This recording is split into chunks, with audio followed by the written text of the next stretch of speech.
गुजरात विधानसभा चुनावों में बीजेपी ने 150 से अधिक सीटों पर जीत दर्ज करते हुए 1985 का रिकॉर्ड तोड़ दिया है।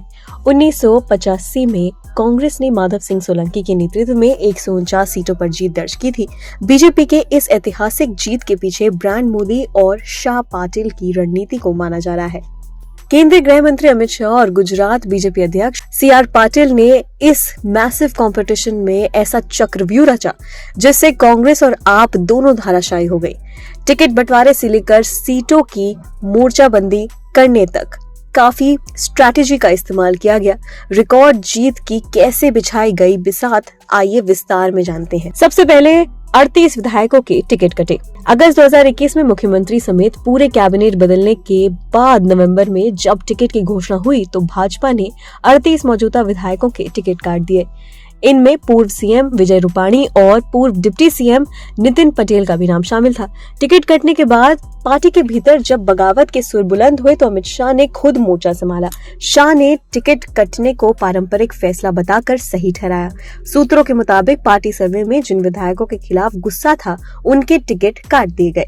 तो अमित शाह ने बड़ी स्ट्रैटेजिकली उन नेताओं के टिकट काटे जिनसे कि पार्टी को नुकसान हो सकता था। सिर्फ टिकट कटने पर ही नहीं, टिकट काटने का प्रयोग मोरबी से लेकर राजकोट तक सफल रहा। अधिकांश सीटों पर नए उम्मीदवारों की जीत हुई। मोरबी में बीजेपी उम्मीदवार ने 60,000 से ज्यादा वोटों से जीत हासिल करी। दूसरा, अमित शाह का बड़ा स्ट्रैटेजी बना युवा और पॉपुलर चेहरे को अपनी पार्टी में शामिल कर लेना। दर्शिता सिंह, हार्दिक पटेल, रिवावा जडेजा और अल्पेश ठाकुर, ये वो पॉपुलर चेहरे हैं जिसे बीजेपी के टिकट पर चुनावी मैदान में उतारा गया। शाह पाटिल की ये स्ट्रैटेजी भी काम आई और सभी पॉपुलर चेहरे चुनाव जीत गए। बाहर से आए 16 नेताओं को टिकट। गुजरात चुनाव में बीजेपी ने दल बदलुओं को भी टिकट देने के लिए एक स्ट्रैटेजी बनाई। कांग्रेस और दूसरी पार्टी से आए 16 नेताओं को टिकट दिया गया, जिसमें कि अधिकांश नेता चुनाव जीत गए हैं। इसमें हार्दिक पटेल और कुंवरजी बवालिया भी प्रमुख रहे। बूथ मैनेजमेंट की मॉनिटरिंग। बीजेपी ने गुजरात में बूथ मैनेजमेंट के लिए पेज कमेटी और पेज अध्यक्ष जैसे पद बनाए जिससे कि अच्छे से मॉनिटरिंग हो पाए।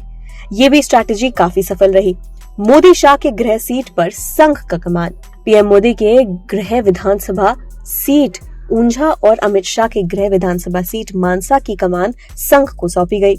पिछले चुनाव में दोनों सीटों पर कांग्रेस को जीत मिली थी। इस बार दोनों सीटों पर RSS बैकग्राउंड के उम्मीदवारों को उतारा गया। दोनों सीटों पर भाजपा की ये स्ट्रैटेजी सफल रही और दोनों उम्मीदवार जीत गए। तो ये थी अमित शाह की चाणक्य नीति।